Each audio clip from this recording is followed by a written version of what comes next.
Member to the mayor's office. All this year, we've been featuring stories on those who have played a role before, during, and after Hurricane Katrina in 2005. The series is called Faces of Katrina, and in this month's installment, we have one of our most unique stories. WDSU's Travers Mackle introduces you to the journalist. Just weeks ago, Helena Moreno made history, handily winning the race for mayor.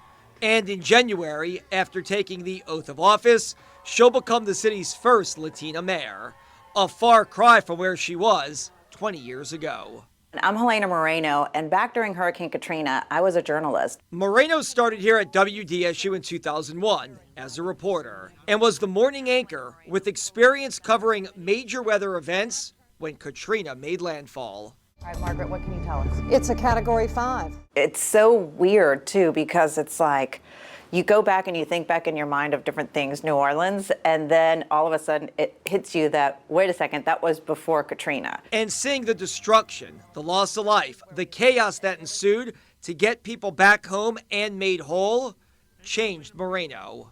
I covered a lot of the political stories, from before Katrina and after Katrina. And after Katrina, I really became interested in some of the congressional proceedings. And I was actually sent to Washington, D.C. to cover some of those, all the congressional hearings. And obviously, I had a real interest in that and in covering politics, but I never in a million years thought that I would be where I am right now. Obviously, it was because a lot of the different failures really by our elected leaders after Hurricane Katrina that it really motivated me to do something else and do something different. Moreno left TV News in 2008 to run for Congress, losing that bid in a seat eventually won by Joseph Gao, the first Vietnamese American ever elected to Congress.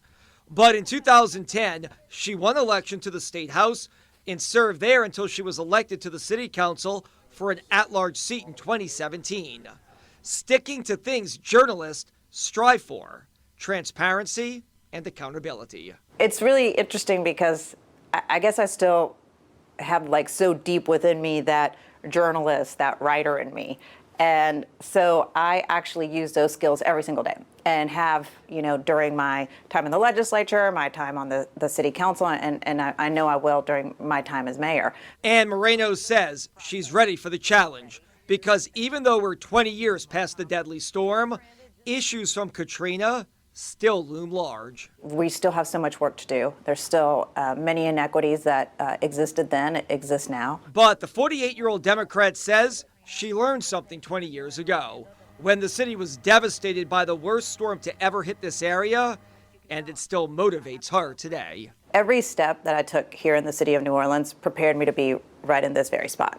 And if it wouldn't have been for Hurricane Katrina, I wouldn't have likely gone into public service or had that really so clearly in my mind. And if I wouldn't have gone into public service and been part of the legislature, then I wouldn't run for the city council. And if I wouldn't have been on the city council, I wouldn't have likely run for mayor. And so it's just really interesting to now think back of how the role of a journalist in New Orleans started my preparation to become mayor. Helena Moreno, mayor-elect, former journalist, one of the many faces of Hurricane Katrina.